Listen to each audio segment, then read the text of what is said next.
welcome back. If you are new here, we're in the midst of a series titled The Benefits of Being in God's Secret Place.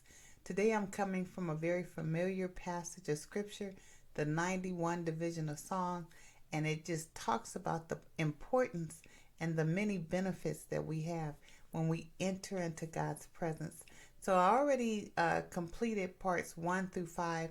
Today is the conclusion, part 6, but I want to do a quick wrap up for those of you who may not have seen parts 1, just a quick summary.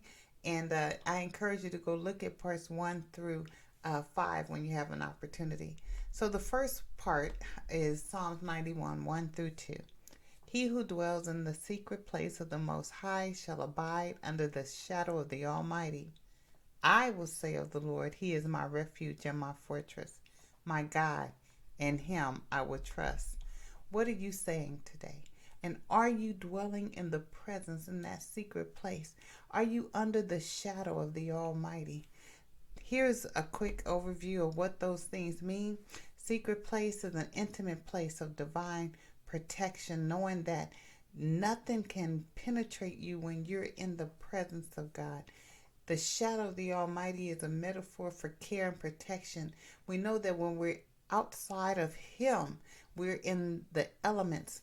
Even the sun can be oppressive or disastrous, but because we're under the shadow of His almighty protection, we don't have to worry. And then the Most High is just another word for saying nothing can overpower God. And this is important for every believer to understand, that we need to be in the right place. We need to be under the right covering, and we need to confess the right thing. The second part was Psalms 91 and 3. Surely He shall deliver you from the snares of the fowler and from the perilous pestilence. And basically, the snare of the fowler traps birds. This is a metaphor explaining the plots against believers intended to endanger their lives. It's a real warfare going on out there. It's a spiritual warfare, and we need to understand that unless we are under the covering, because there are some traps that the enemy is setting for you, some deception that he is setting for you, and he wants you to fall for the deception, for the lie, for the counterfeit. But God will keep you. He will protect you from the snares of the fowler. And there's some pestilence. There's some things out there that we don't want to enter into our body, for they will destroy us. But God is able to protect us from even those things. And then Psalms 91 and 4, He shall cover you with His feathers, and under His wings you shall take refuge. His truth shall be your shield and your buckler. And for that, real quick, I just want to go to this overview. Under His wings, picture the protection of a parent bird, just protecting, so nothing can really happen to you, because you are covered. You are surrounded by His power and His glory. When life becomes chaotic, only those who have a relationship with God will find calm for their soul.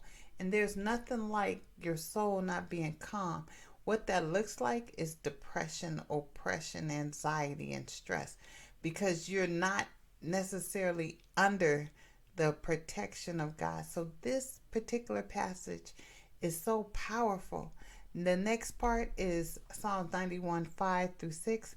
You shall not be afraid of the terror by night, nor the arrow that flies in by day, nor the pestilence that walk in darkness, nor the destruction that lay waits at noonday.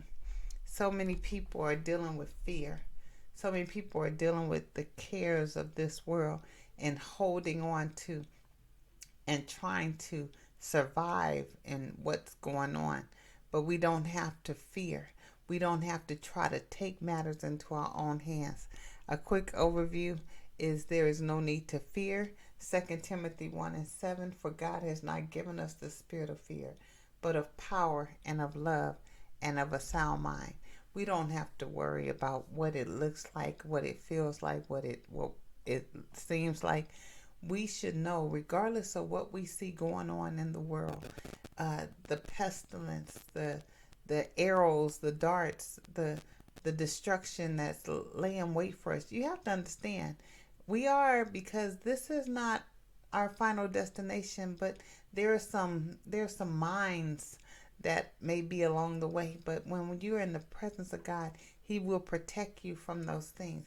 You don't have to worry about those things destroying you.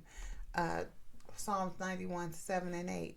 1,000 may fall at your side and 10,000 at your right hand, but it shall not come near you. Only with your eyes shall you look and see the reward of the wicked. There's wickedness coming. And here's the deal. If you're not in the presence of God, you have everything to be concerned about. You have everything to worry about. You have everything to be stressed about. But when you're in His presence, you know none of that stuff can penetrate you. So here's a quick overview. God's safety and protection is yours. The righteous are safe from all disaster that are around them. And the blessing is that we are spectators, not participators of all of the stuff. Unless we take the route that's outside of the presence of God, then we will be spectators and participators, and the things that we don't want to come upon us will come upon us because we have no covering and no protection. The 91, 9 through 10, because you have made the Lord, who is my refuge, even the Most High, your dwelling place, no evil shall befall you, nor shall any plague come near your dwelling. You don't have to worry because you made the right decision, because God is your refuge and your fortress, because you have confessed. You're going to trust Him regardless of what it looked like. You won't have to be concerned about the things that are going on in the world. By making the right decision, the benefits of having God as your refuge and your dwelling place is paramount. The decision is ours. But when you've been in the world long enough to know, man, I can't do this by myself. I need God's direction. I need God's guidance. He created heaven and earth and He redeemed mankind. So I need to be where He's at, because where He is, no evil can come, no destruction can come. I'm safe and secure in His arms. And Psalms 91, 11 through 12, for He shall give His angels charge over you to keep you in all your ways. In their hand they shall bear you up, lest you dash your foot against the stone. Isn't it a blessing to know that God has given angels, His heavenly host, charge over us when we are in His presence? Nothing. They are they have the, what's the word I'm looking for? They're responsible. They have the responsibility of every child of God, every believer of God, every child that is in the presence of God. They have the responsibility to keep them so nothing happens to them. Outside of God developing them and taking them to a new level, nothing else can happen to them. And so the blessing that I want you to get out of this, that really stuck out to me, is that we have angelic protection.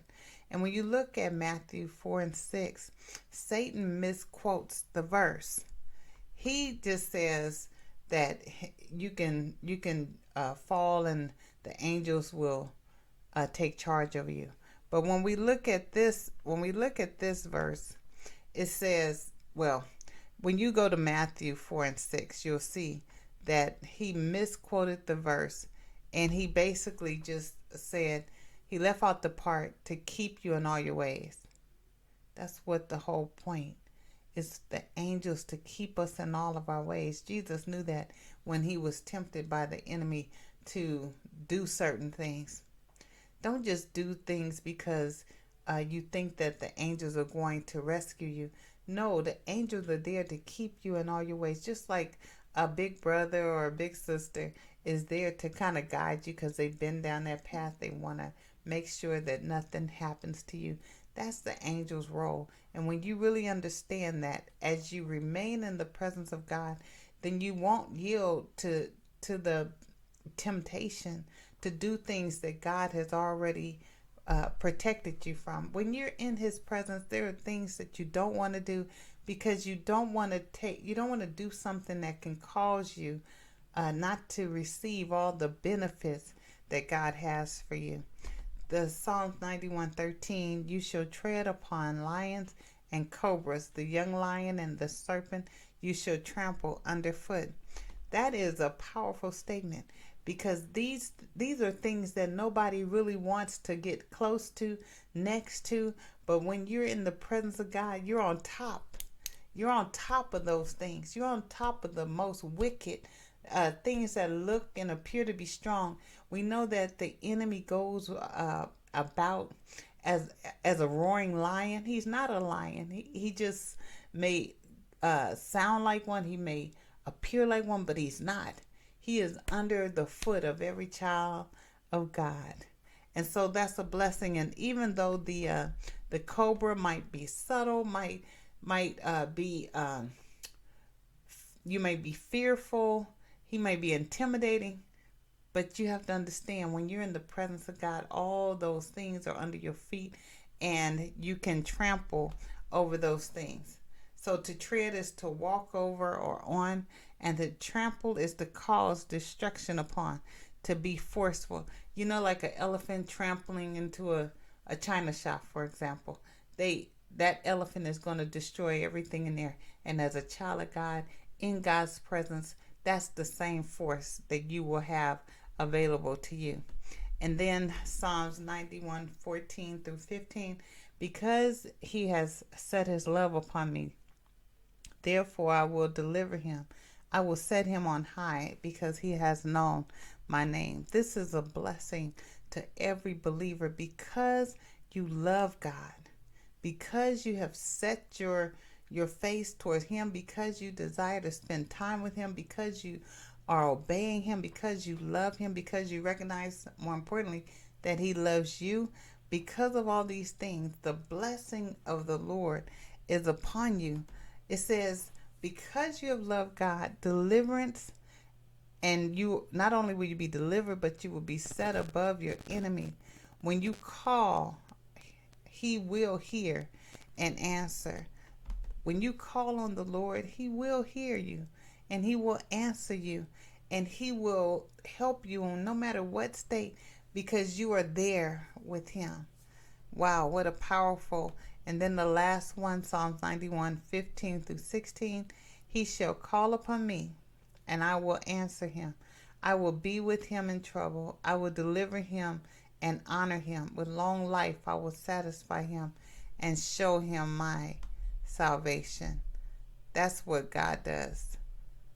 So because we love God, He will be with us in trouble and He will honor us. He will satisfy us with things that are eternal. So my sisters and brothers, this is why. This should be our desire daily, is to be in the secret place of the Most High so that we can experience all that He has for us. And trust me, He has nothing but your best interest at heart. So before you do anything in the beginning of your day, make sure you enter into His presence. Thank you so much for watching. God bless.